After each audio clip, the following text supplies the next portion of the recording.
Hold up. Hello, everyone, and welcome to today's show.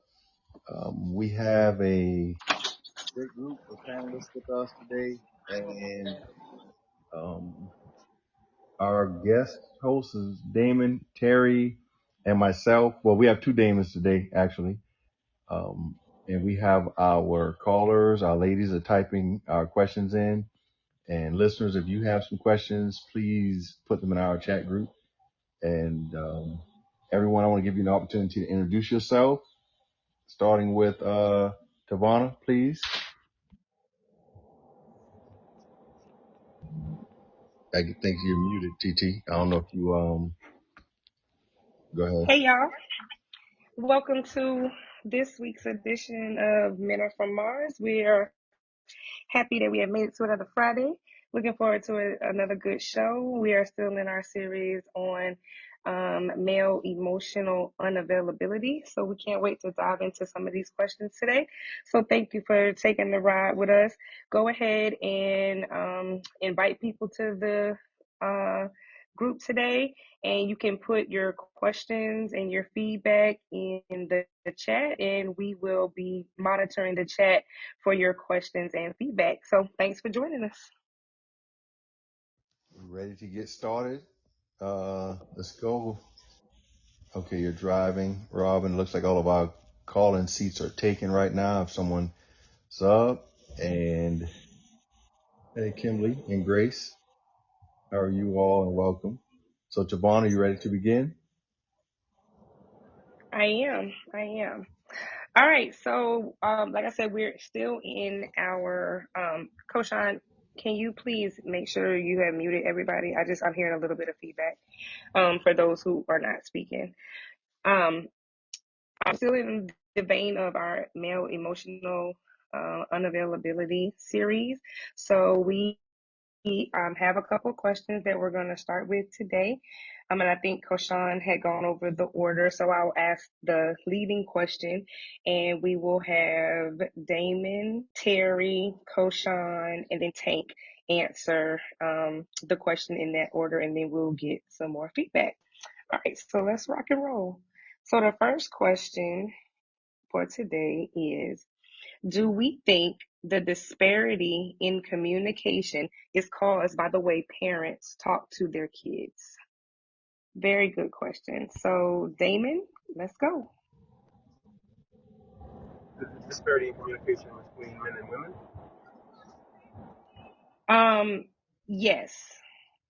Like, is it based upon how your parents talked to you when you were a kid?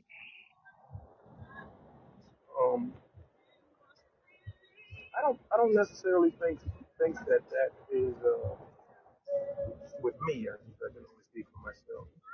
The way I communicate is how I was taught to communicate. Damon, we can hear you, but there's some feedback in the background. If you have a radio or something on, can you turn it down?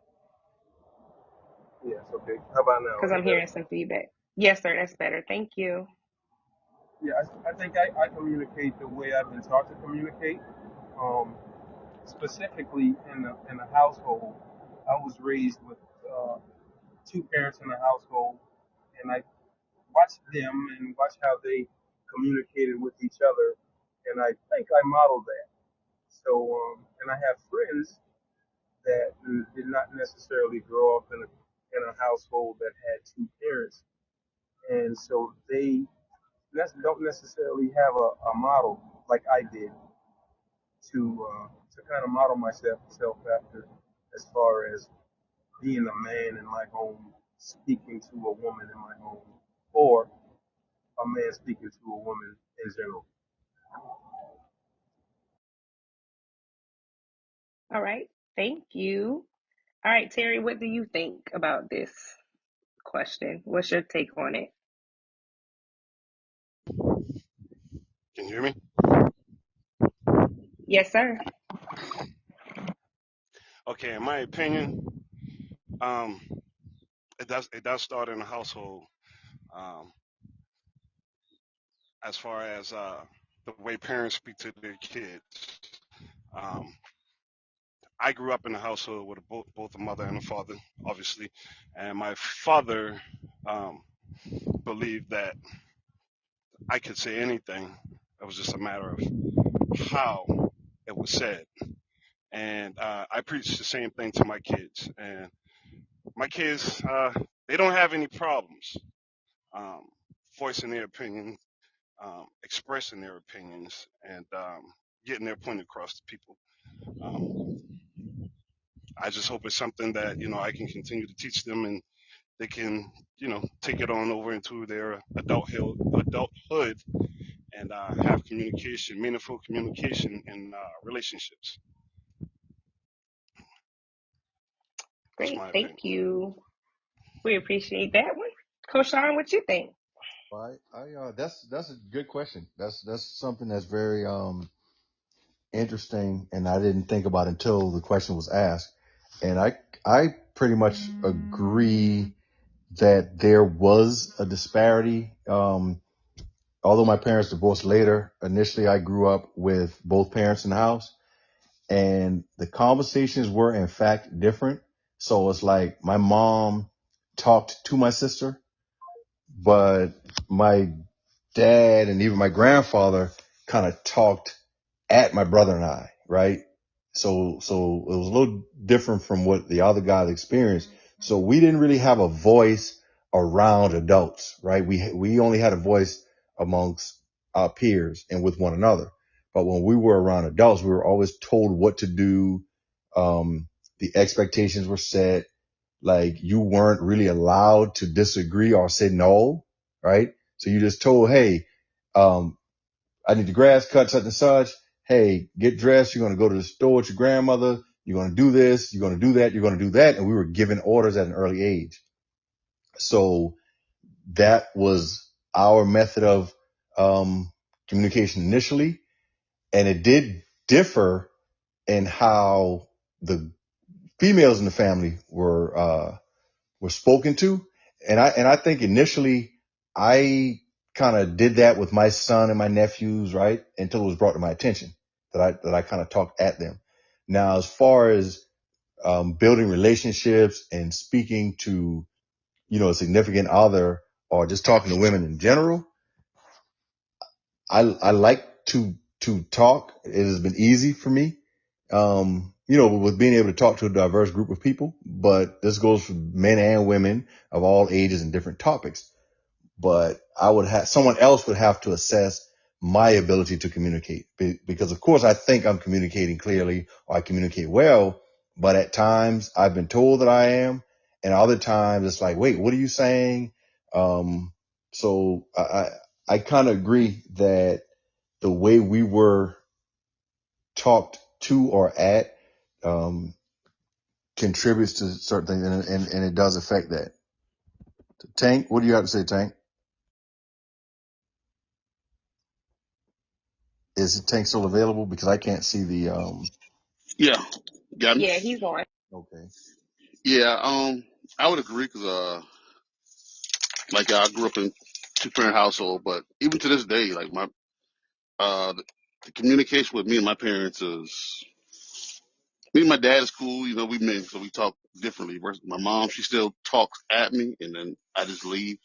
And I think that carries on to my relationships. I kind of pick up her habits in that way, and it caused me problems in my relationships that I've had. But so.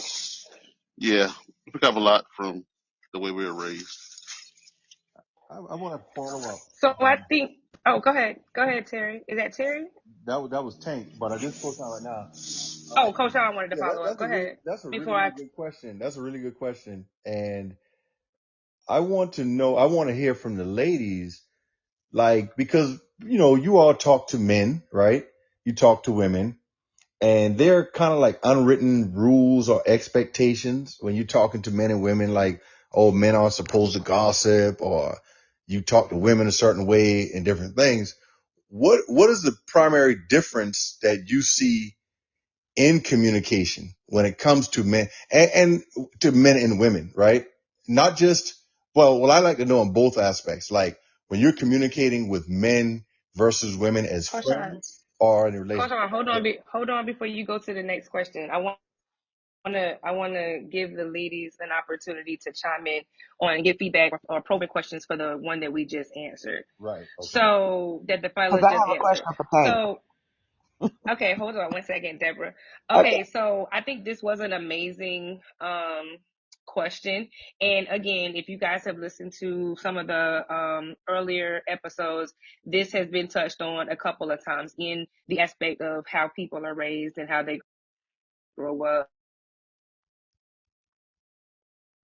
communicate within their relationships. And a couple of the guys said that they come from two-parent households. Terry, I could definitely relate to what you were saying because that's how I grew up. It was very open. It was very, we could talk. We could speak our mind respectfully. You know, our voice was not taken from us early. And so we are all outspoken to this day. And so I do think that that makes a difference. I also have a question for Tank about what he said, but I'm gonna let Deborah ask her question first. Go ahead, Deborah. Thank you, Tavana. And my question to you, Tank, is like being that because the fact that you can acknowledge that the behavior and the communication between you and your mom affects your relationships. Like what, if anything, do you do, right, to try to counteract that behavior so that you don't show up in your relationships in that manner? If I they said most men look for women like their mother and vice versa. Girls look for like their father. If you got Yeah, those tendencies like my mama, I kind of stay away from that because I'm like, I don't like to argue because my mama argued. I'm That's 41. interesting.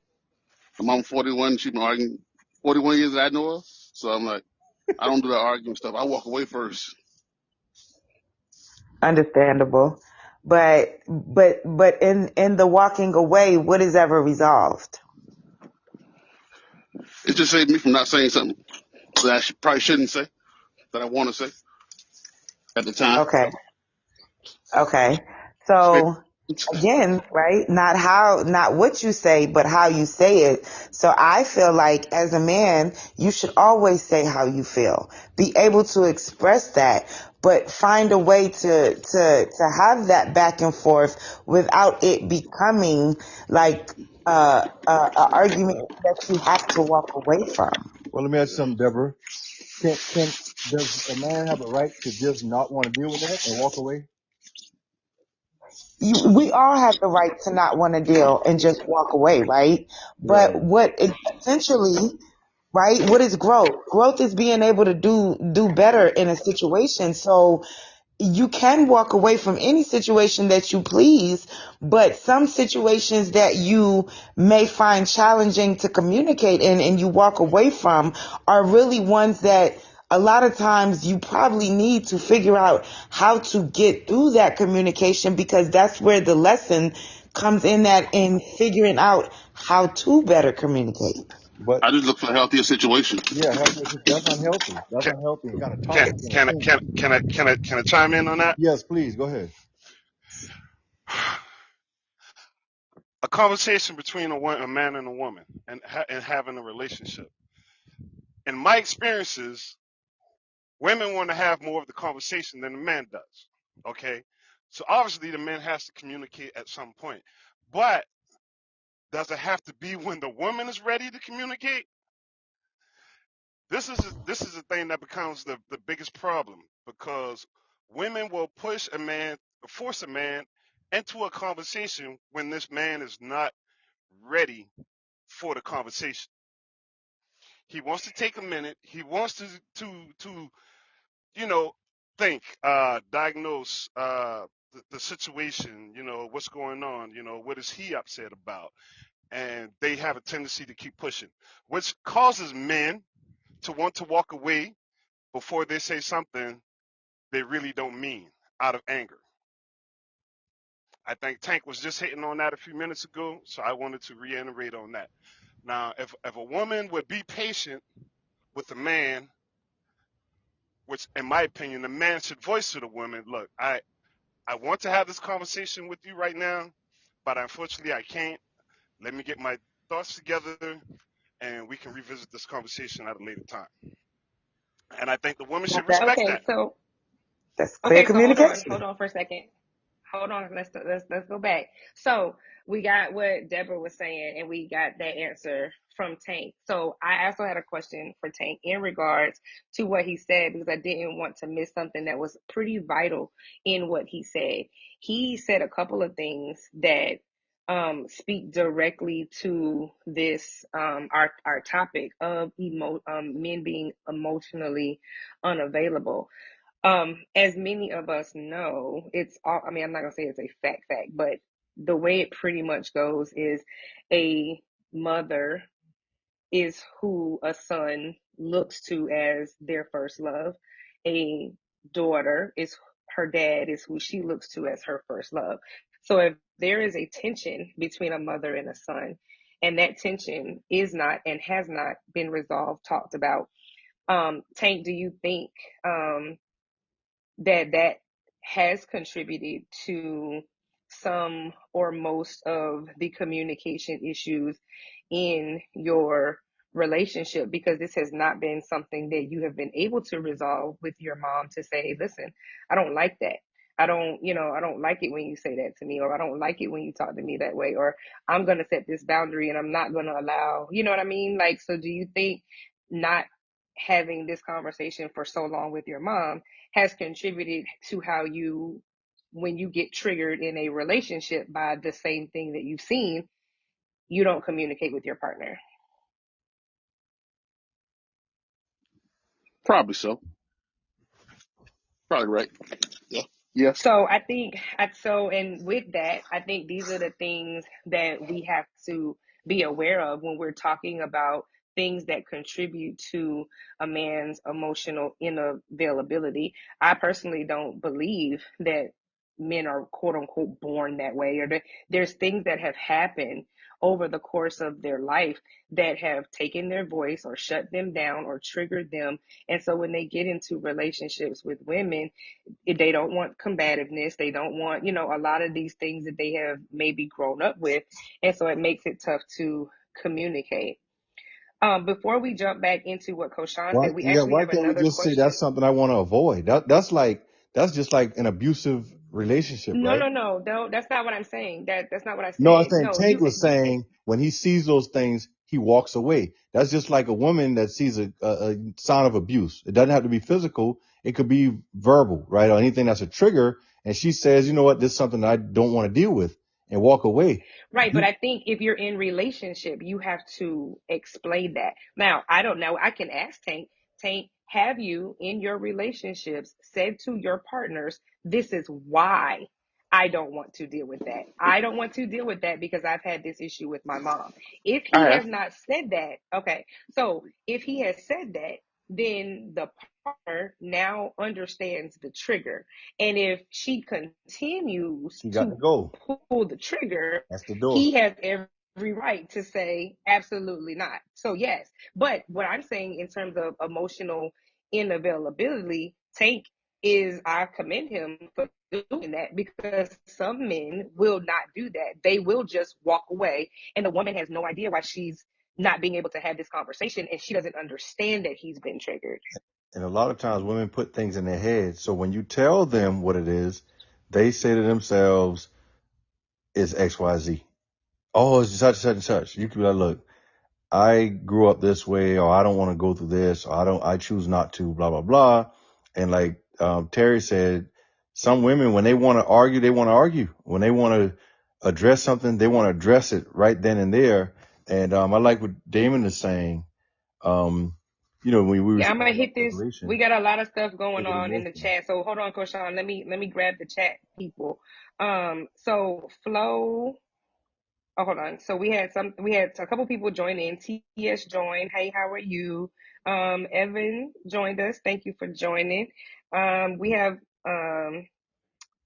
oh, Damon said Savannah is on it. Okay, thanks. Flo said, oh, I want to go next. Okay, we're gonna get you. And then Evan said communication is just like love when you're talking about men and women. Basically, how you sin may not be how it's received. That's a good point as well. I think is this Tamara? Because I love her name because I got it right now. Tamara said both parties should be respectful when it comes to communication and timing. And Damon said when we respond without calculation and filled with emotion, we screw up. We aren't that smart. A man that shows his response gets his thoughts and words together. You at a later date really cares to keep the harmony in the relationship. Deborah said boundaries are key in any relationship. All right, we have Lola joined in. Hey, Lola. And we have Nikki, who is also listening in. So, yeah, so I think everybody is, kind of on the same wavelength with that. And something that Koshan said actually is tying into what the next question was that we had. So, Koshan, I'm going to go ahead and read that so we can jump into your question with that. The question was, do mothers talk to their daughters and men talk at their sons? So what is your take? What is y'all's take on that with mothers talking to their daughters and fathers talking at their sons? So Damon, you want to start with that one? Hold on, before Damon speaks, I would like to go back to the original topic um, of how you were raised and if that plays a part in how emotionally intelligent or available you are. And my client and I were sitting in here talking about it, and I feel like how you are raised only plays a part. And I say that because I grew up with a bunch of brothers. We got the same mom and daddy, but the way we communicate with other people is not always equal, is not the same. So I feel like at some point you have to grow up or be exposed to other people to know how to communicate. And then the other part of it is, yeah, it's home training, but what if you didn't get a good example, at home? And then you get into the real world and it's like, okay, well, I'm talking at somebody, where I see talking at somebody could be a person that's in something like leadership, Yeah, where they leadership have authority. to do, like get folks together. So it's like talking to versus talking at versus talking with. I think it depends on the person, but I also don't think it's just based on if you got mom and dad at home and then you turn out a certain way. Good point. Good point. Good point. Yeah, that's something else I didn't think about because I have learned to communicate differently based on relationships, and like you said, this isn't like in the our parents' generation, right, where you can identify a family because they all acted a certain way. They were raised to do certain things, and they all acted and spoke like their parents taught them to. And I think that now we all are a lot more diverse among siblings because, I too grew up with siblings, and we have some similarities, but when it comes to certain things and like communication, we're vastly different in that. But that's a good point, Flo. And as a man, I can't say that I've been taught, like people will tell you what their expectations are, what they expect. Hey, don't yell at me like that. Hey, don't cuss me, you know, and it changes the way I communicate with them based on their expectations. And if we're in a relationship and I respect that relationship, then I have to do that. So I guess we can all be pretty dynamic in our communication in a sense. But that's a good point. Damon or Terry or Tank, do you think that past relationships have molded your communication or changed it in any way? Absolutely. And I'd also like to 100%. I'd like to say at a certain, you know, how old are our parents? Being raised by my grandparents versus someone who's been raised by their parents. I find that children who spend a lot of time with their grandparents have had time taken with them. And not to say that the parents are bad, but parents are trying to make ends meet and hustling and doing the things that they need to do to provide. Sometimes they don't have time on their sides to take the time to talk with or speak with, ask questions. All you got time to do is direct sometimes. But that's one point that I wanted to make. And you know, in leadership positions, I learned a while back. Sometimes you can speak at people and speak to people in a certain way um, when it's appropriate, when it's needed. But at times you have to learn there's a certain way that you have to speak with people differently. There's a salesman in everyone, and if you don't have to be a salesman, then you just don't. You know, if you're an artist and you do your own thing no matter what, you're not at the mercy of someone else to make you uh, productive, or you're not at the mercy of someone else to provide a living for you. Then you can kind of talk how you want to talk. You can be how you want to be. And the young lady that spoke about her brothers, you know, they grew up in the same household, but they don't communicate the same way. You have to want to learn to communicate the same way. Coach Sean said earlier that you have to tell him because he thinks he's communicating in one way, but he's really not. But someone has to, you know, objectively let him know. And if he cares enough to change that, then he will. But it's an ongoing process, and I think it's something that we all have to work on, or catch ourselves while we're kind of slipping down that slope and get back in line. If we find ourselves talking at people when we really should be speaking to them. I know I said a lot there, but hopefully you guys caught it. No, we invite it, man. We invite that. That's some That good was dialogue. good. And I So wasn't sure whether it was Damon or someone else that said it before about triggers. What happens if you don't know what your triggers are, and so you walk away if somebody brings something up? Because sometimes we just assume people are mature and know, okay, if I'm talking about this and my husband or boyfriend, whoever, doesn't want to talk about it right now, and he just walks away, how does he know that that's an actual trigger if he's never really learned what it is in the beginning? That's a valid point. I just want to jump in real quick. That's a good point, and I think we should touch on that as well. But I'm probably gonna ruffle the feathers a little bit and say that at some point in time, blaming our parents and the way we were raised for how we communicate is a cop out. We are the common denominator in our lives. And when we see things not going right, constantly failed relationships or certain relationships that are thriving, you have to sit back and wonder, why is this one thriving and this one is not?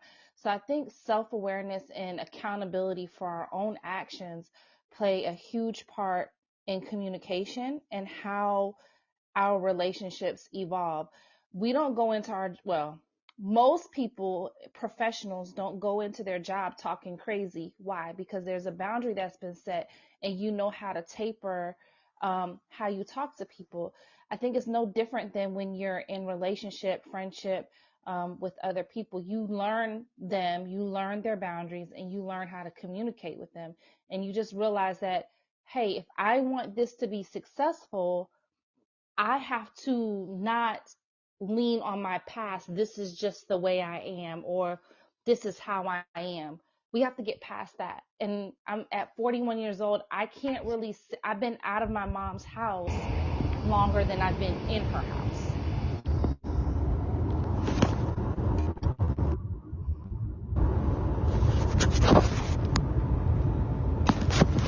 Someone has some background noise.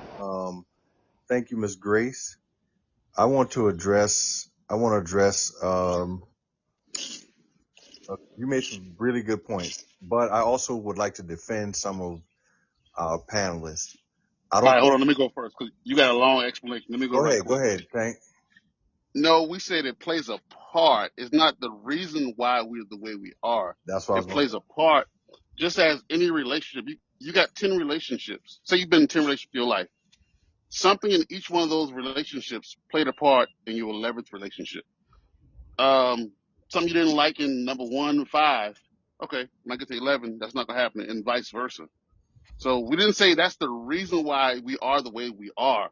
It plays a part. Everything, it's part of growth and maturity.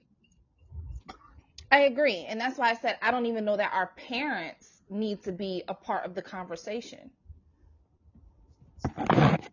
I think what needs to be an initial part, but You're going out. I'm sorry. What did you say? You're going out, Terry.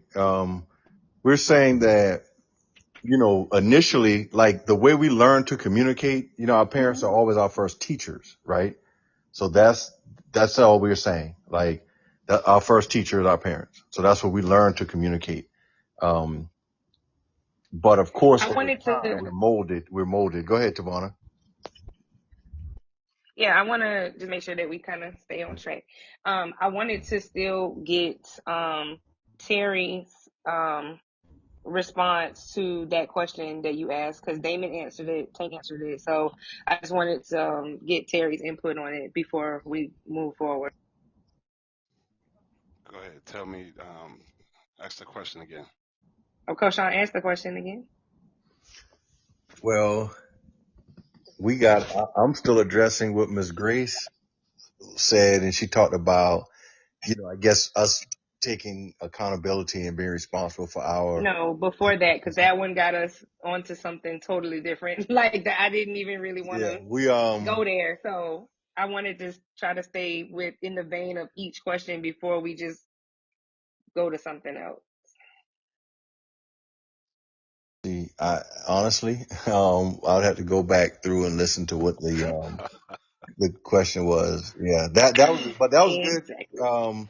That was good, Grace. It's, I just like things that makes us think, and that did give a different perspective. It made me think a lot. I think we were on Flo's question. What did Flo ask? That's who I think we got to, And I'm sorry, let me clear something up real quick. I wasn't saying that specifically towards men. I was just saying us people as a whole. So I don't want you to think that I was saying that men do this because or they need to take account. I was speaking as a whole, just as people. thank you for that clarification. And again, it was a good point of view. I'm trying to remember what the question was, but until it comes back to me, we can go into our next Let's question. just go to the next question, right? About whether we think or believe that mothers speak to their daughters and fathers talk at their sons. Do y'all see any truth in that? Do you think it's the other way around? Like, what is your take on that? No, Let's start with We'll start with Damon. Start with. I don't think that's true. Um, no, I don't think that's true. Even we had one of the panelists say that his mom was the talk adder. So yeah. Okay. And Terry, what's your take on that? I'm Hold sorry. on. Yeah, hold on, Deborah. Just please go back on mute. I'll get you after the guys. All right. Yeah, and Go my ahead, and my Terry. yeah, my experience, I think it does ring some truth. That's like gender roles. Men speak to other men, or men speak to young men differently than they speak to young ladies. Fathers speaking to their son, they speak to him a little more, I don't know, roughly. Fathers teaching their son that the world isn't nice. But of course, that same father speaks to his daughter. He speaks to his daughter with a different attitude, with a different tone. So I agree. I agree to some point. All right, Coach Sean, what do you think? And again, this is anecdotal. I kind of agree in that the conversation is different. And I know that the question basically talked about mothers and fathers, but I think parents in general. And I think about conversations that parents have, um, like with daughters, I remember, my sisters reaching a phase where, my parents talked to her about good touch, bad touch, and, not being alone with people, just different things like that. But I don't know if my parents didn't value my body as much as my sisters, but rarely do, we have that talk with boys, They did. right.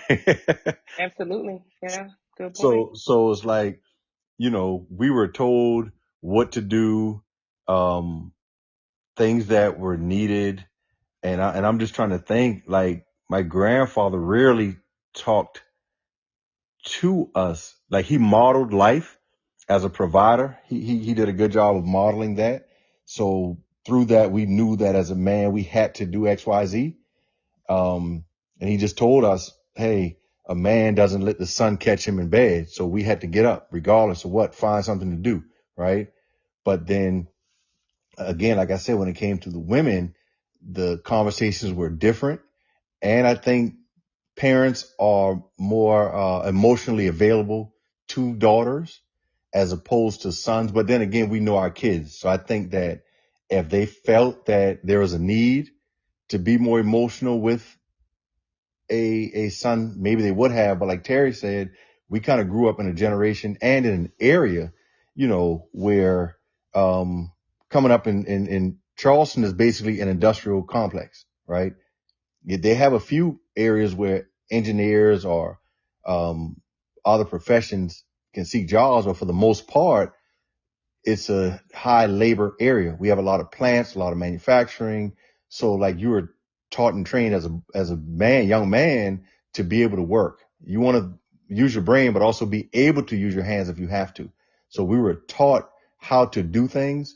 But as far as that, someone being emotionally available to us, it was pretty different. So I can see where women feel like men don't know how to communicate because of the way you all have been communicated to your entire lives. That's your expectation. And in contrast, it's like, it's not the way we were kind of raised. Some of us, I will say. Tank. Right. And when Saint, just remember we're asking, like Damon put in the chat exactly. The question is, do we think that moms talk to and do dads talk at? Like basically, is there a difference between how moms and dads are communicating? Like everybody else said, it's who we're talking to versus our sons versus our daughters. Because I know I'm guilty of it. Because I talk to my daughters sweeter than I talk to a female I'm dealing with. 'Cause they be like, well, why don't you talk to me like you talk to London? London's 10 years old. That's my baby girl. And they might feel like I speak a little harsh towards them, but it's like, this is my baby girl.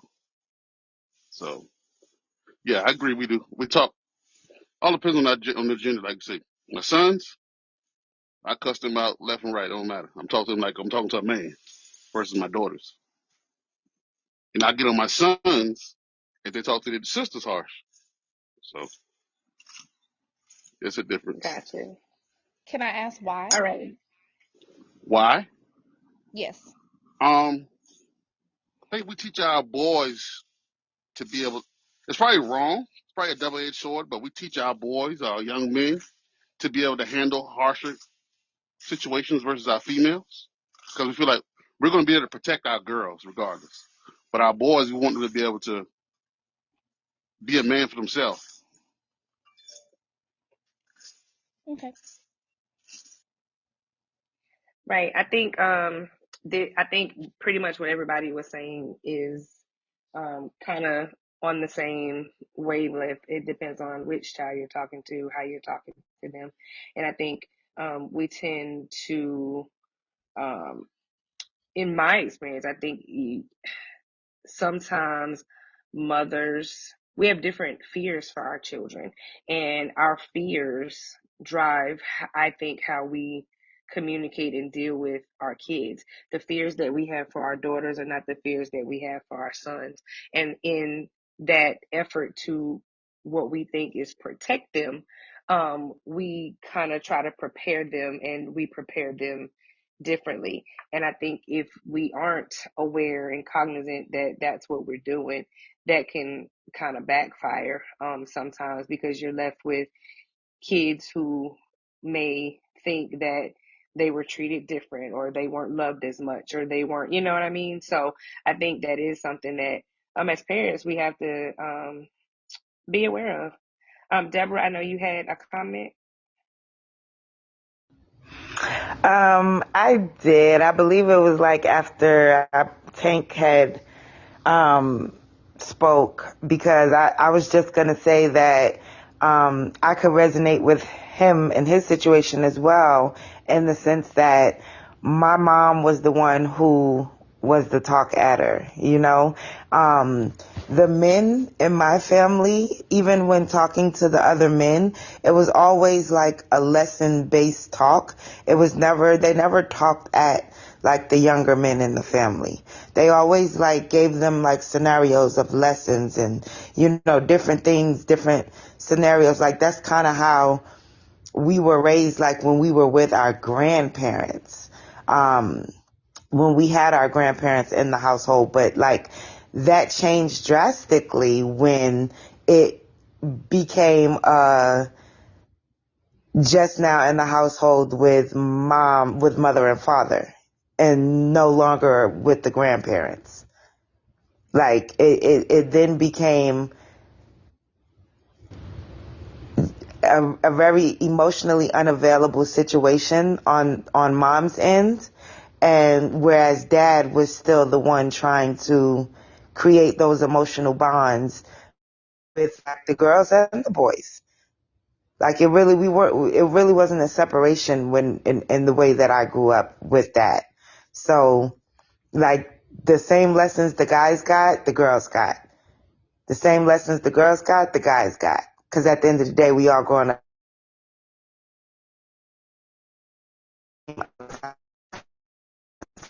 in the world, the same people.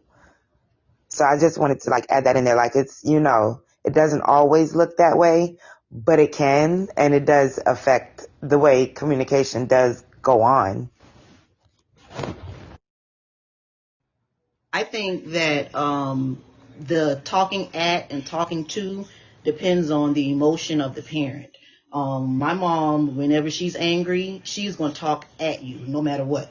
Once she calms down and now it's time for you to understand why I had to spank you, then she's talking to us. So I just think it depends on the attitude and the emotional availability of the parent also, and the child, because there are some children you just have to talk at because they don't get it any other way, and then there are some children that you have to talk to, and then some might need a combo. Right. All good points. Great, great, great points. All right. I see we have a couple people who joined. We just want to acknowledge our new listeners who have come in. Essie, thank you for joining us. Looks like Evan came back into the room. Just as a reminder, if you're listening, go ahead and type in your questions and comments in the chat and engage with us via the chat. So with this, I think, again, we all were kind of on that same playing field, that it could be different based on different circumstances, because different people have grown up in a different type of situation. I wanted to go back up to one of the questions that was sent earlier, and it was Koshan had put it in the chat, and it said, what are some of the disparities between men versus women, male versus female communication? So I'm going to let Koshan kind of expound on that, just so we understand what he meant by that, and go from there.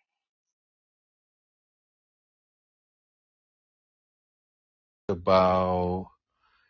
wanted to know, like, what are some disparities? Like, you know, we say, oh, men don't know how to communicate, or what are some things that you all may have noticed, like a difference? And it could be in a relationship or just with friends. So like Flo, if you're talking with Grace, then what's the difference between a conversation you would have with Grace versus just, you know, a male classmate, or again with male cousins versus female cousins, or mom versus dad. Not your dad, of course. Your dad doesn't talk at all. But what's some disparities that ladies that you see between male and female communications? And do you subscribe to gender roles when it comes to communication? Like, oh, men shouldn't do X, Y, Z, or men should do X, Y, Z. That's what I would like to know. How do y'all feel about that? Well, I don't think, my personal opinion, I think that communication, I'm not sure exactly how communication can fit into a gender role. I'm not sure how that works, because communication should be across the board. And in my opinion, there is a right and a wrong way to do it. So it doesn't really matter if it's a male or a female. It's a right and a wrong way to communicate. In terms of the disparities, I think the disparities are they go back to how you communicate. Me personally, I don't have any disparities, right? Because I communicate with my female friends, my male friends, my children, my parents. Everybody gets the exact same communication. It's not different. So, um, so I don't know. I mean, I don't know why someone would put disparities on their communication. Um, I'm interested to hear why someone would put disparities on it, because I know people ask me all the time, "Oh my God, you say that to your mom? Oh my God, you say it to your dad?" Yeah, because it's the same things that I would say to my best friend, or, "Oh my God, you tell your kids that?" Yes, because I don't communicate with any of them differently. So that is an interesting question. Like, why are there disparities So between let's males and just females and who you talk to? with Robin. Sean, Thank you again for that. Go ahead, Grace. no, that was Flo. Okay. My client in the chair would like to comment. Oh, wait. Yes. I think communication has a lot to do with connection too. Some people I just don't connect with. My energy is not good with them, so I don't communicate well with them. So I think it has something to do with compatibility and connection as well.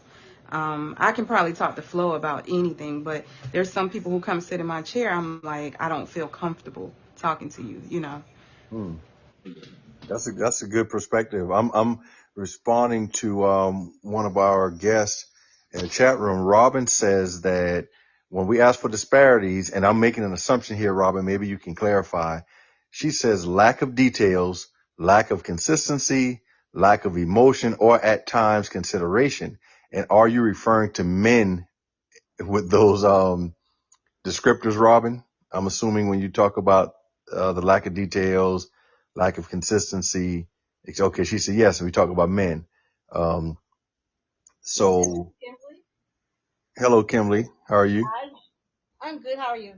Doing I would just well. like to say that as far as disparities is concerned, I don't think that it is necessarily gender based. Disparities just comes person by person.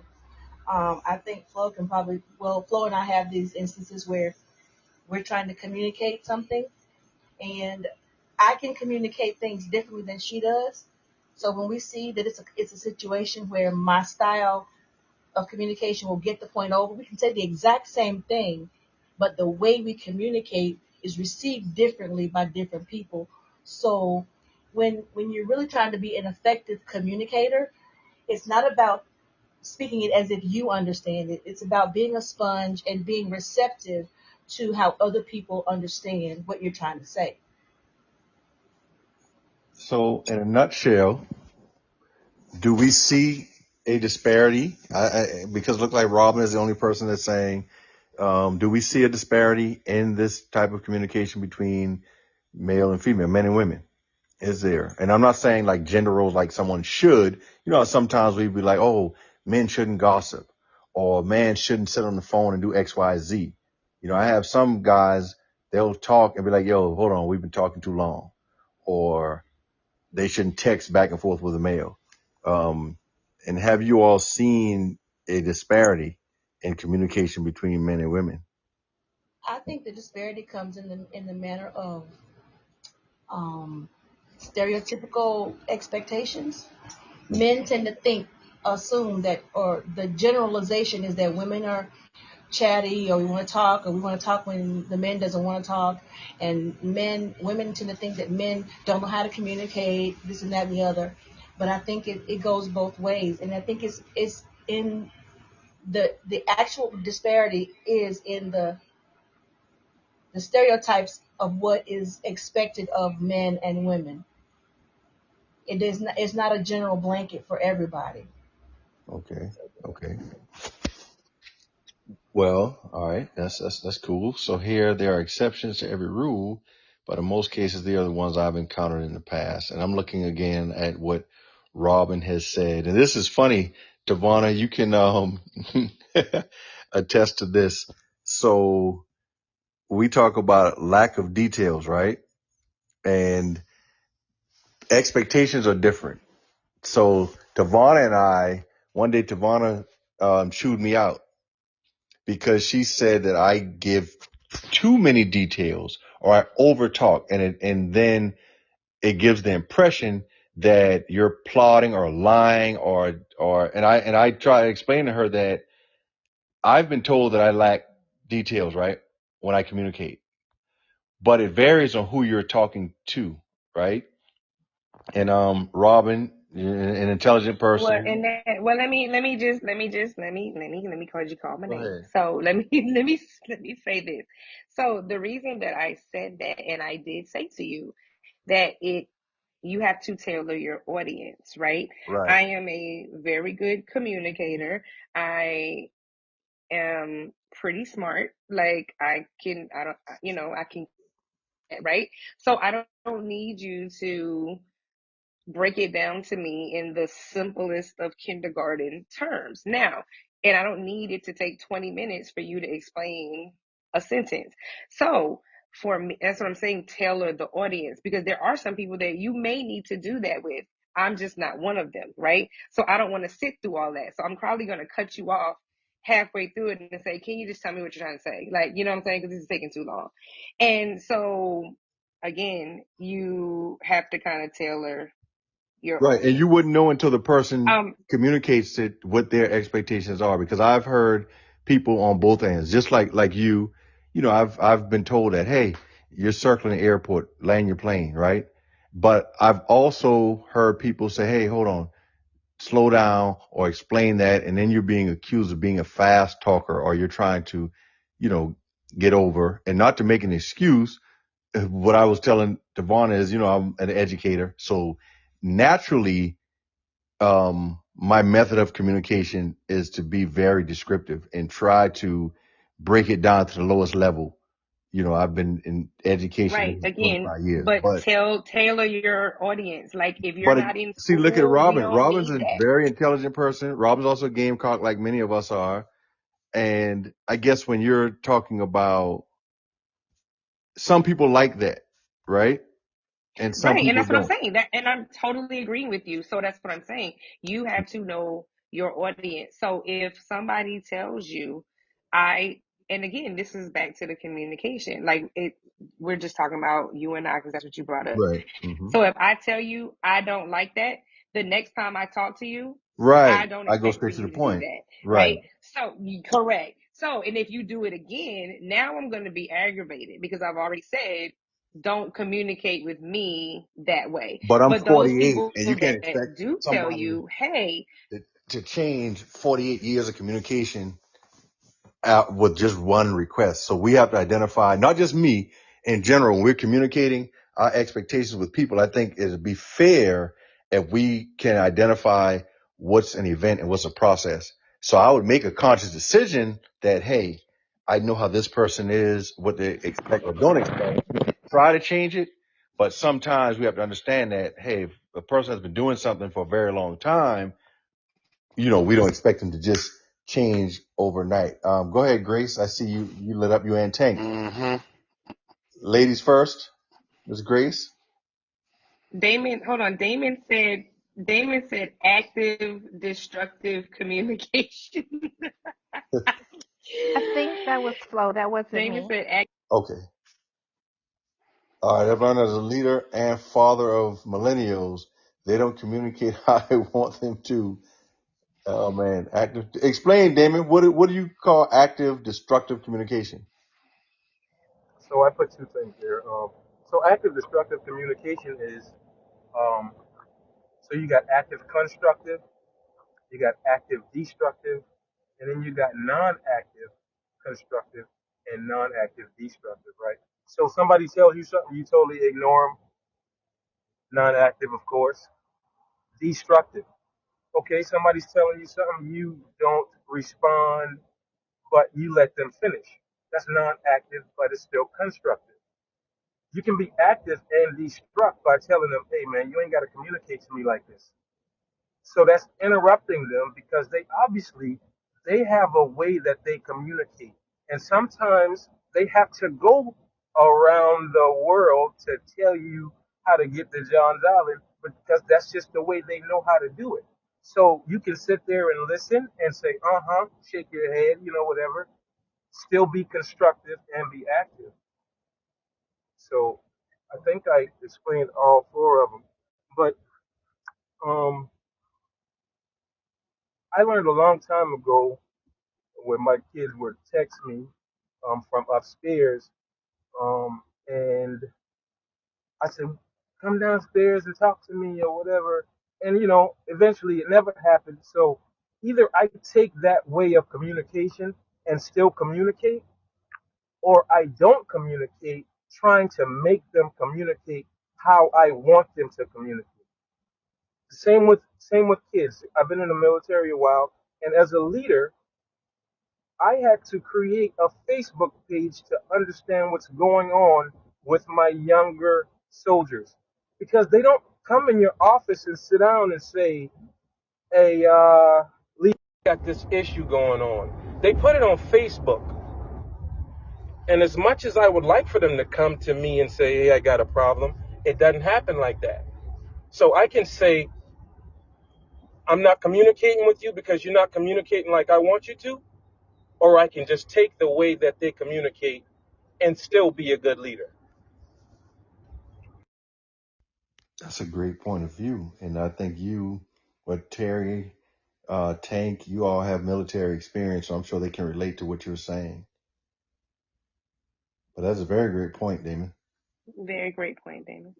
Thank you for that information. I will be the first to admit that I love details, and I don't mind, Coach Sean, your long 40-page dissertations on Facebook because the stories are good. But I do have an issue or problem receiving small talk. And I get that some people need to do that to get their point across. And sometimes I do shut them out, and that's not right, but I am working on myself. And so I try to remain peaceful, and I try to get them to, get everything out. But by the time they're done, I'm already confused okay, is this a question? Is this a comment? Okay, could you just recap all of that one more time? Even though I want to get right to the point, it's not fair for the person that's speaking to me to kind of have that pressure on them either.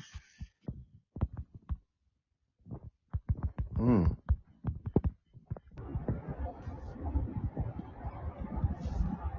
Someone has chimed in. Is that you, Tank? No, that ain't me. Okay. And we're going by quickly. We're already like almost an hour and a half in. We're down to about 37 minutes.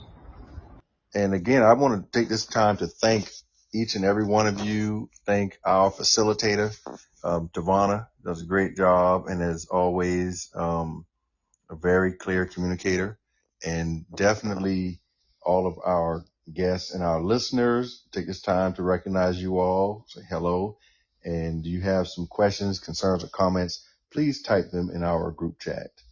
And Damon, I don't know if you can see or you saw, but Robin was like, she liked those points written out where you broke down the communication, the active, destructive, constructive, and the inactive, destructive and constructive. Those are some very good points and things to consider.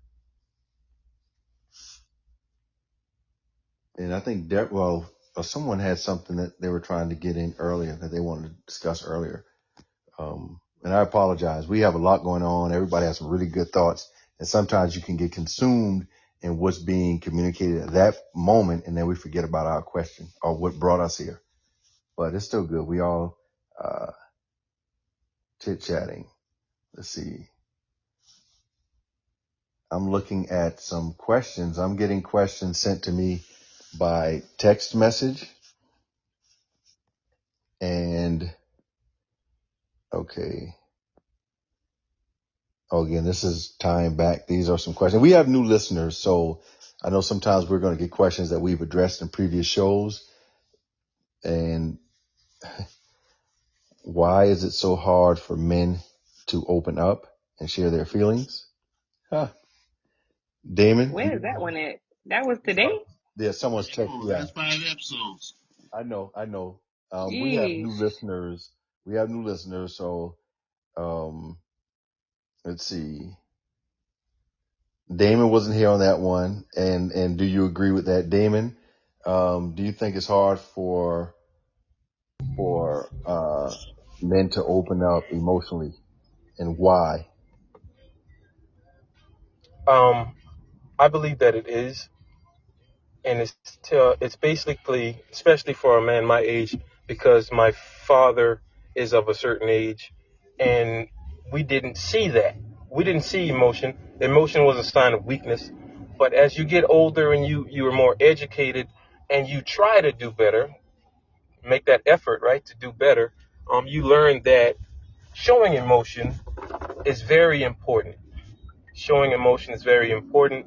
Showing weakness, humility, all of that is important because no one's going to go to Superman and tell him that their ankle hurts, right? So if I don't show humility, if I don't show that I have weakness, then nobody's going to come and communicate to me their weakness. That's a good point.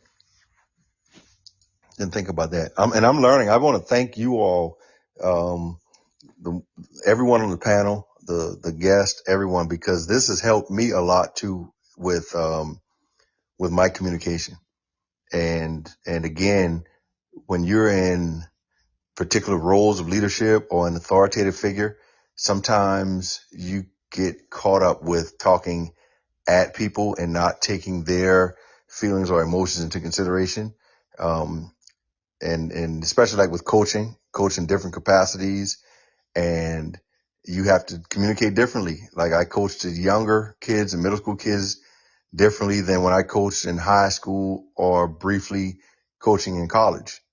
But I realized that you cannot go by the size of the individual or just thinking that, hey, this kid is 6'2", 300 pounds, but they're still kids, 14, 15-year-old kids, and they are dealing with different things. So I had to learn over time that you have to, that's good at what you said, Damon, as far as being available, and that does tie into being emotionally available. Okay, work on being a servant leader. Elaborate, Flo. Describe a servant leader to me? Treat me like someone that doesn't know what that is. Yeah, okay, this is Amelia speaking. So a servant leader, I'm a leader and I don't talk at people. I feel like I have 25, maybe 30 people that's under me, but I don't look at like they're working for me. I'm working for them.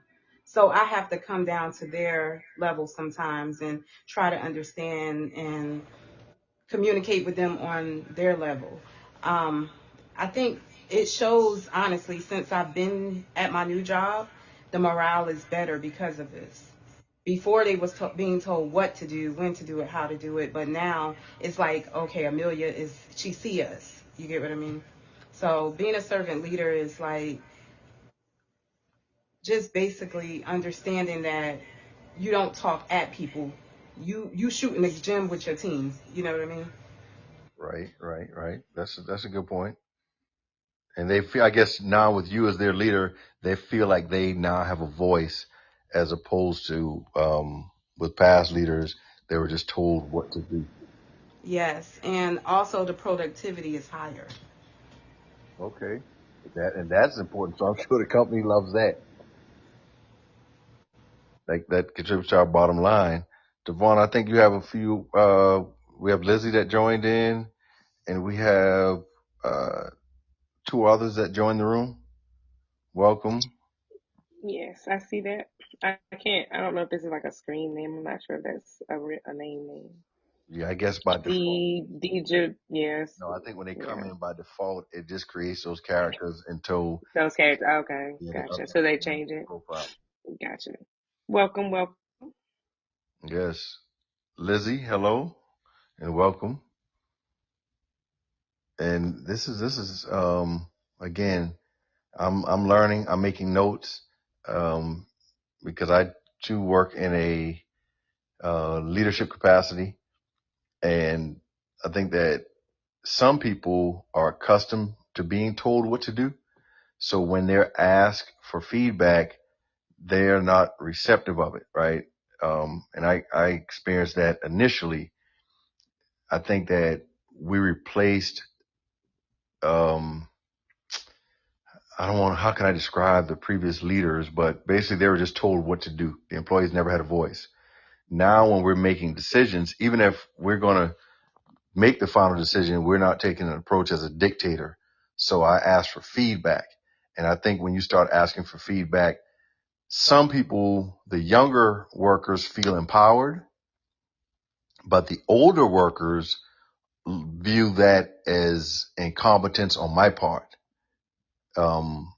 It's like, and when I say older, we have a large, a disparity in age from the 20s to the 80s is the age, range with my employees. And the older employees, when I ask for feedback, they're thinking, I don't know what I'm doing, and I'm coming to them for help.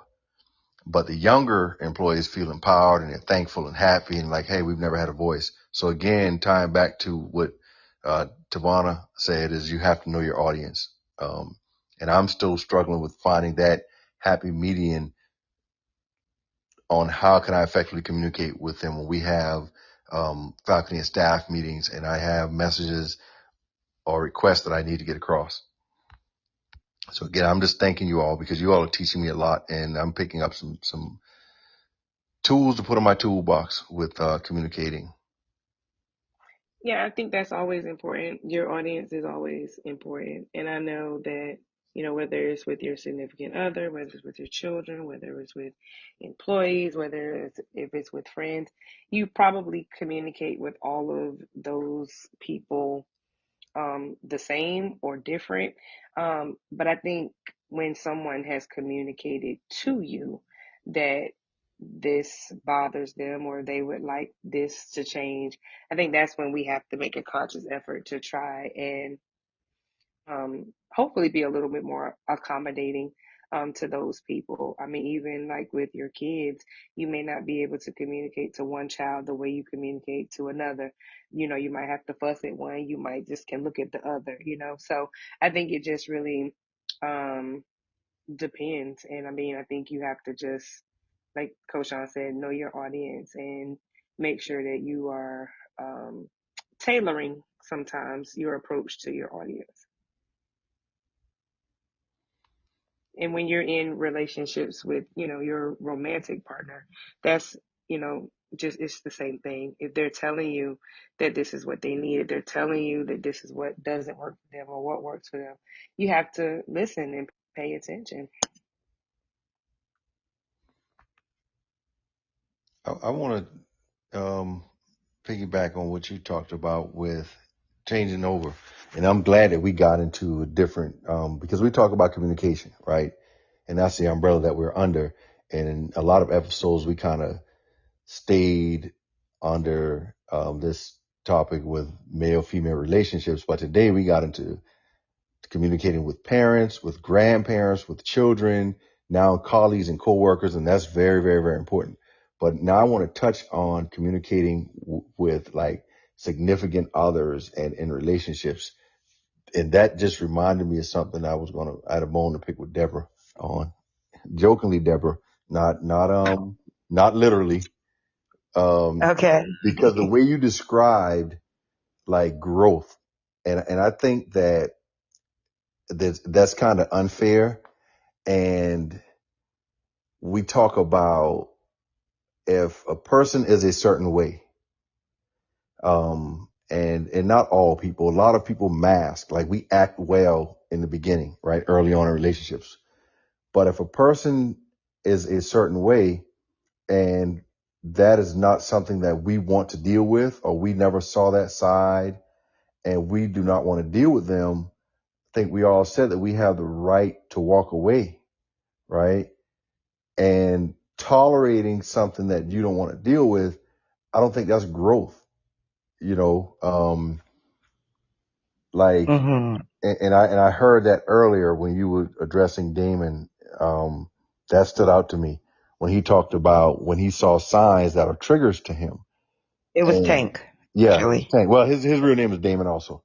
So, Oh, but yeah, Tank. When Tank talked about that, and you You know, I, snitch. I was yeah, I undercover, man. I was undercover. can. My bad. I threw your government name out there. When we talked about triggers and just walking away, and initially you're like, you know, like he's not willing to grow and change. And why can't that woman see that, hey, he views this as being toxic. This is a characteristic or a trait that he does not look for in a spouse or girlfriend or just someone that he's communicating with. So either she can change, or hey, we can just end this friendship. No love lost, no hard feelings. Just hey, we're not compatible, we're meant for each other. true. So let me give a little bit of clarity Okay. to what I meant when I said growth. So I wasn't saying that he couldn't grow, or like my point was like so let's be clear, he's the one who's experiencing the communication issues between him and his mom. So why does it now become her responsibility, right? Because he's the one that has the communication issues. So he's bringing the communication issues that he's got from his mom into our relationship. Not wanting Incorrect. to argue, Incorrect. is that a communication Incorrect. issue? So I'm You not Yes, sir. responded saying with a let's negative argue. Like I'm not connotation. saying argue. Like you don't have to argue, right? Right. But let's say that it's not even an argument, and we're having a discussion, but you don't like what I'm saying to you just because, No, he's just like, arguing. He was specific. He was It's not very about okay, specific. so what you're saying. It's all about how you're saying it. I'm not gonna sit here and 100. go like I told somebody last night. I don't argue with women. Point. Period. I don't argue with women because as a man, you ain't gonna win the argument. Right. It's a waste of Yeah, time. yeah, yeah. I might But disagree. so in my mind, and so it's just kind of like the way I was thinking about it. You know, if you don't like to argue and you're just gonna walk away, like what I should have said, like when it comes to your daughter, right? If you and your daughter get into an argument, are you just gonna walk away from her and leave her standing there without the lesson that you may need to teach her in that moment, or are you get what I'm saying? Like some conversations, you argument or not, you can't always Conversation, just walk away from. conversation, and arguments are two different things. True, but a conversation can easily turn into an argument. And But that's if when you the don't know how to conversation's over. communicate that, how do you That's when know how to effectively de-escalate that argument back into a conversation? You so say, hey, this is going the wrong way. This is not what we're doing. We need to change our tone. Can you calm down? And if it continues, like I'm like Damon. I'm not under any circumstance. I'm not sitting there. I'm not arguing, um, with a woman. That's just something I, said years ago when I was a kid and stuck to it because you can't win. There's much more to lose. Like the risk outweighs the reward in arguing, right? It could be taken the wrong way. Somebody can say you did something or say something that you didn't do. And honestly, I don't think, I'm trying to think if I ever heard a woman apologize or admit that they're wrong. You ever heard that before, Dana? No, it don't happen. That don't exist. Now, That don't you know exist. what, So Coach Sean? What kind of women are y'all Yeah, dealing well, with? Oh That's the my question. gosh. yeah, Flo. I've Stop. never ever, like, women don't say, oh yeah, you right, I'm wrong.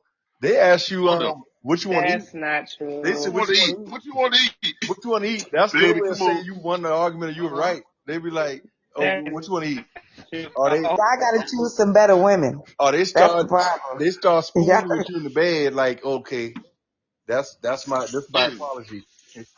come here, take And your and pants and off, and, boy. Take your pants off. and, You know I and just their playing. defense, and No, no, their no, defense, some no. of them do You know I was just apologize. playing. Come on. You know I was just playing. No, thank you you. lying. You trying to But argue?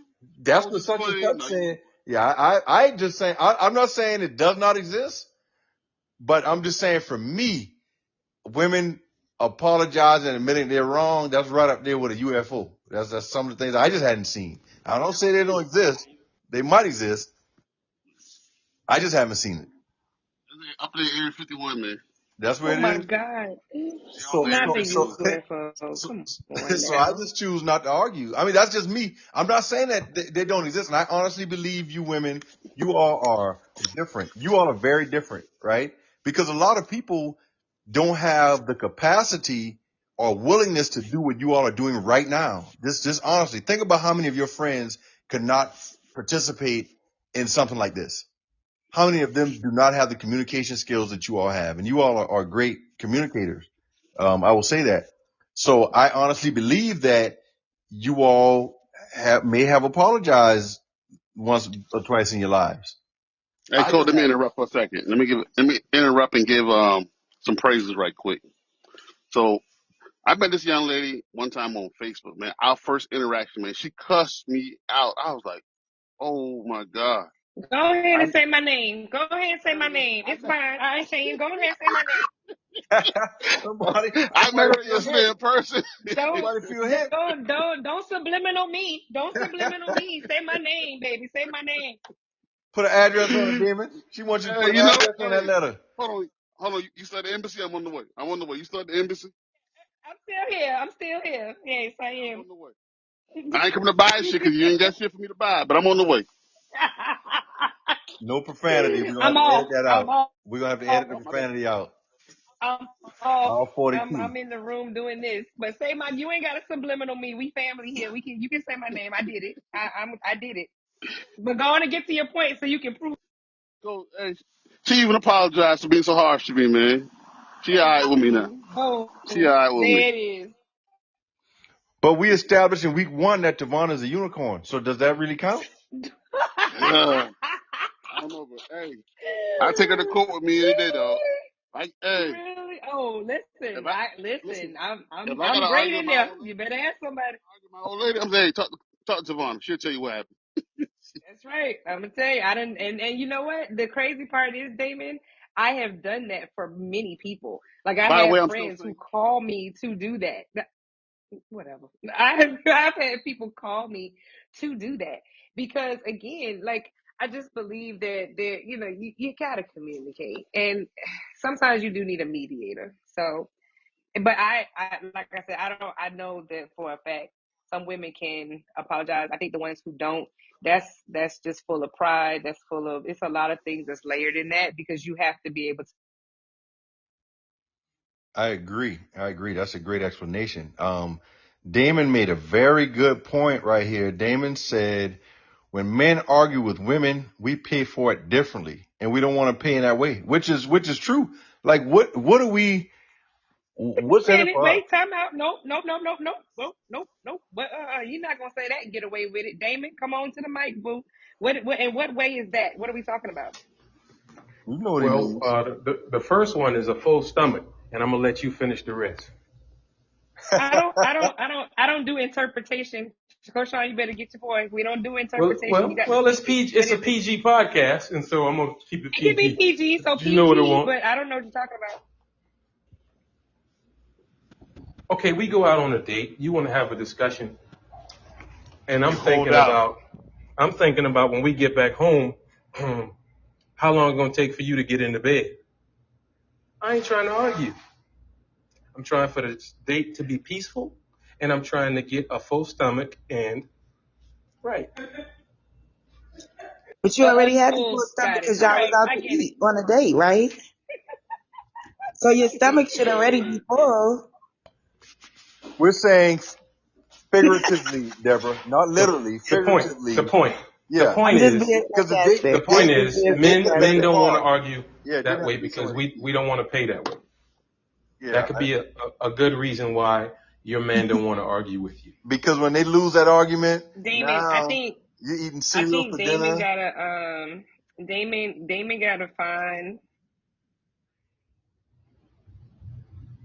Damon gotta find somebody who ain't never that mad. And All see right, that and listen, Right. let me say this. Let me say this because I am in total disagreement. First of all, I'm not cutting off my own nose to spite my face. We both get something out of that deal. So I'm not gonna be like, no, just cause you said something that you was upset. That's crazy. Like, you gotta just find somebody who ain't gonna never be that mad. That's what that is. No What about the disrespect. men No that 100%. I disrespect. dislike to agree. argue? Tavana. What about Seriously. We've established, and I'm not exaggerating this. We've established you are not the norm. Okay. Oh my So goodness phenomenal. gracious. we're gonna, for a different discussion, I might have to do a separate podcast on that because let's be honest. How many women feel like sex is their bargaining tool? No, it's not. Well, Majority I I of them. agree don't. with Not podcast me. though? Savannah. A lot of Honestly, them. It's I'm a just gonna podcast. say that. Right. I Please agree with don't bargain Savannah with me with sex 100%. and don't think you're gonna hold it from me. What was that, Kimberly? I said, please don't bargain with me with sex and don't think you're gonna hold it from me. Oh Oh God. shit. Where Oh did he Lord. look? Oh Right. well, Yeah. Like, because we it really in doesn't like Mars, that. Damon. We not on Earth anymore. We in Mars, boy. Hell, boy. Hey, Yeah, listen. that don't make sense. I'm not, just like That's what I'm Savannah said, I'm saying. We not cutting both off get my something out nose the to deal spite my too. face. Nah, That's listen. right. I'll be mad Listen. at you once we're done. I'm Thank different. Right. you. I'll be mad. Thank Yeah. you. We can be mad Right. afterwards. Listen, I'm different. Right. You piss me off, I'm gonna turn my back on you and go to sleep. We good. I'll be alright. You think you gonna sleep. Oh God. Ah, come on. We Listen, won't I'm be different. together very long. You think you gonna sleep. That's Flo what you said think that's gonna gonna be the happen. topic next week. Hold on. I'll find a We way had to a word it, conversation. Flo.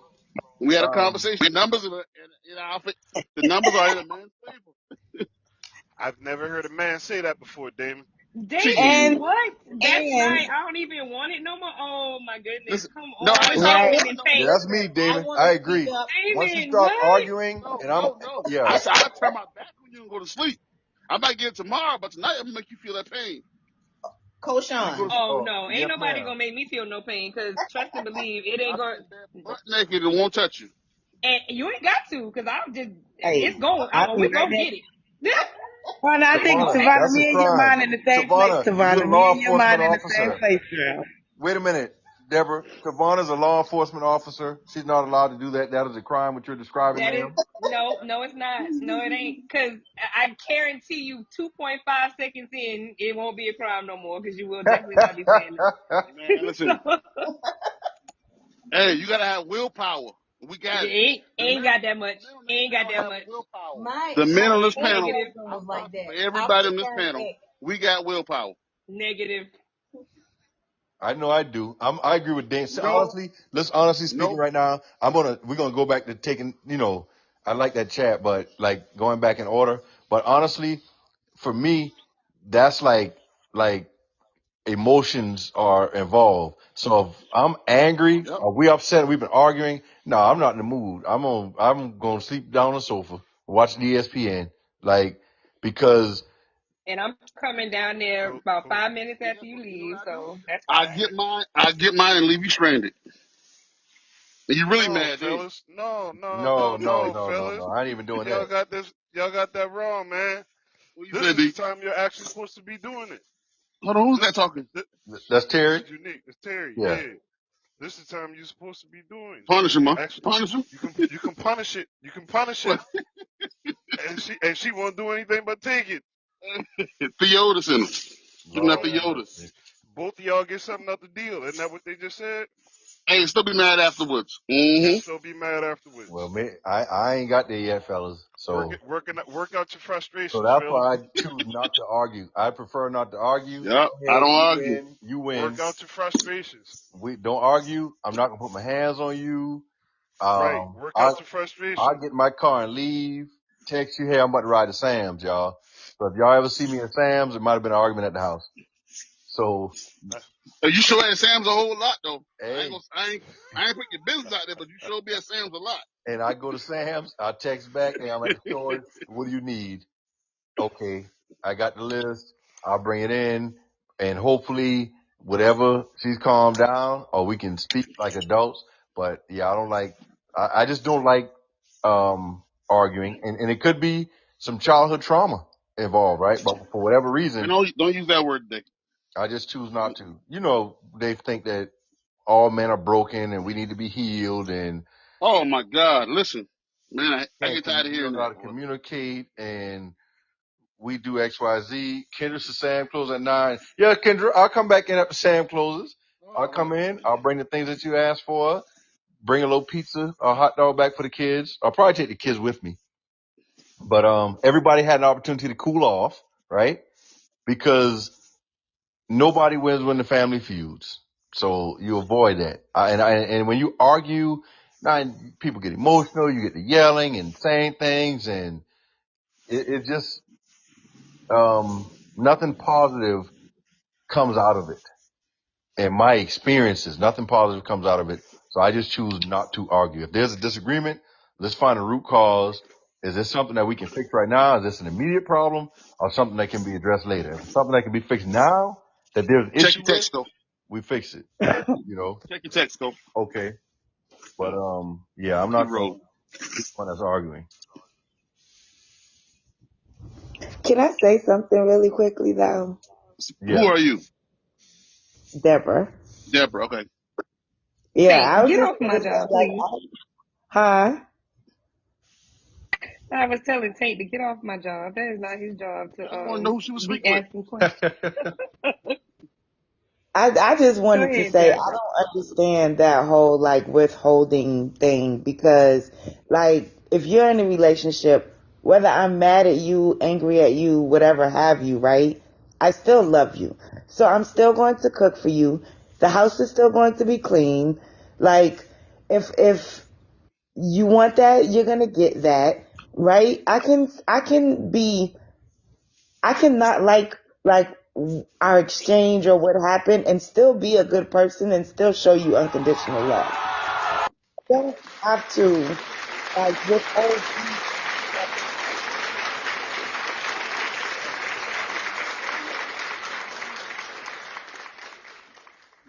I'm sorry. We had to give you an applause for that one. Thank you. I was done, but that like I just feel I like ain't got if no soda. Got we an moved energy drink. that way a little bit more, we wouldn't have so many issues in these relationships and stuff, you know. I like that. That's unconditional. That's how I was raised and what I saw, um, you know, with my grandparents and aunt and uncle. So, you know, you argued, but every day my uncle got ready for work, his dinner was made. And my aunt always said, no matter what happened, she never had to worry about the lights being out. She always, you know, had things taken care of. He remained a provider and a protector. And, I think that's lost on a lot of people. Um, Mhm. I Well, think I that's think lost. unconditionality is something that a lot of people only do in theory or because it sounds good, right? But when it comes to what is actually unconditional, 90% of people are unwilling to do that, right? Because, and this is why the divorce rate is so high. That's, I mean, it's that you can see it.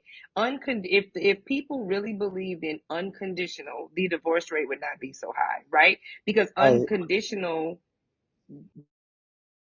does mean you don't leave just because there was an infidelity. You don't leave just because somebody made you mad and y'all couldn't figure it out. Or you don't leave because something went wrong with the money. Or you know, now in extreme cases, I'm not talking about like physical abuse for somebody, you know what I'm saying? That's a given. But I'm talking about all these other things that you should be able to sit down and work through and forgive and move forward. That's where unconditionality comes in. And a lot of people don't have that. It's like, as soon as you do something that I don't like, I'm out of here. Well, then that was your condition. If you're telling me that you love me, but you only love me until I make you mad, then you don't really, that's not unconditional love. It's love, but it's definitely not unconditional. I And I agree. think a lot of people don't really understand the what that means, especially, again, this, I'm talking about in marriage now. I'm not talking about boyfriend girlfriend, because Right. marriage is a different degree of Right. covenant, right? So I'm talking about if you have chosen to make and go in and get into a marriage, there, that's the till death do you part.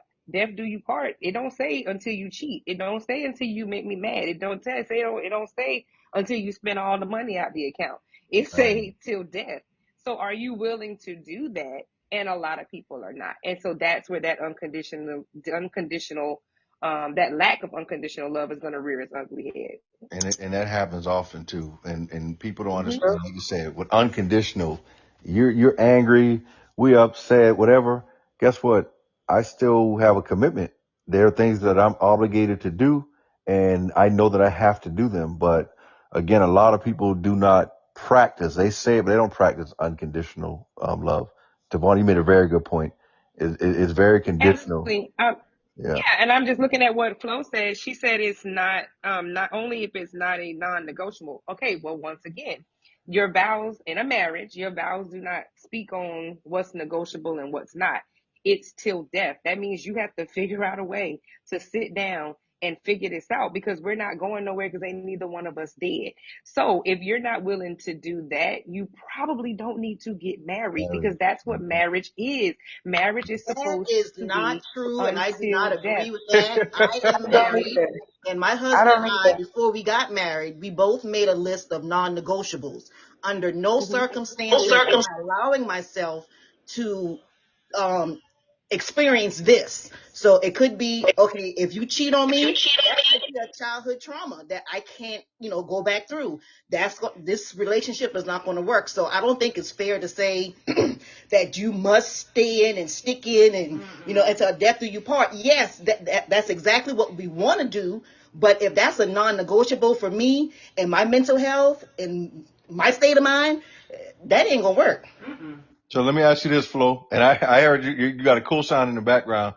And I Yes. understand when you talked about non-negotiable, and if you all established that initially, that's cool. My take on the unconditional love, right? Who cooks in the house in most cases? You or your husband? Baby, we like to eat out, okay? Lord, We eat I'm gonna out. call your mom on this. No, please don't call my I'm mom. gonna That call don't go your on in mama my on this. household. I'm So, all right. We The all reason gonna I eat. asked Flo, well, who does the laundry? I'll say that. My husband. So if he's Ooh, mad with you, right? For whatever reason, should he stop doing your laundry? he shouldn't. That's what I'm talking about with unconditional, right? So I've been in, relationships where everything was conditional. You get mad at me, now everybody's clothes clean except mine. But when Yeah, we're that's not good, fair. I'm treated like a king. When you're mad at me, I'm eating cereal for dinner. Yeah, I don't think that's conditional. I mean, I think for Yeah, me, a that's conditional. non-negotiable is something that I am absolutely not going to put up with. Now, whatever the consequence is to that, okay, it might be he don't wash my clothes or he do X, Y, and Z. But I mean, if we just having a disagreement and then he mad and then he stopped washing my clothes, I mean, that's not really it for me. Like, I'm gonna still be in there. I might be mad, but I'm gonna still hang in No, there. I'm saying, is that fair for him to do that to you? I don't think that's a groundbreaker for you, but if he's supposed to be showing you unconditional love, so is he doing your laundry under a condition of XYZ? Because what's I going to hope. change, what's going to cause him to change or to do something differently, right? That's like, as a man, if I'm paying the mortgage in the house, if I'm mad, should I not pay the mortgage this month? That's Both of what I us mean gonna by be out. conditional. Both of us gonna be out the house. Right. So am I So doing yeah. it under certain conditions, or am I doing this as a part of, hey, this is my obligation. These are things that I know have to be done regardless. So this is unconditional, whether we're upset with each other or not, because things happen. What if your spouse is in an accident and something leaves them in a position where they aren't able to work, or they aren't able to perform in the room at night. I mean, what happens now? We just divorce? Is it over? No. Now, if you can't perform now, I'm joking. I'm just playing, y'all. I mean, guys know that But I'm sometimes they serious call the though. stage at night, Hey, Cole, we still recording? It might not be over, but we definitely got to have another conversation if that's the case. Are we I still think recording? I Yes, we think are. We are. that's I think that's Coach Sean, the examples you just gave, I think that's where unconditional love comes in. I think the not doing the laundry or withholding sex, or being spiteful and petty, I think that's just child's play.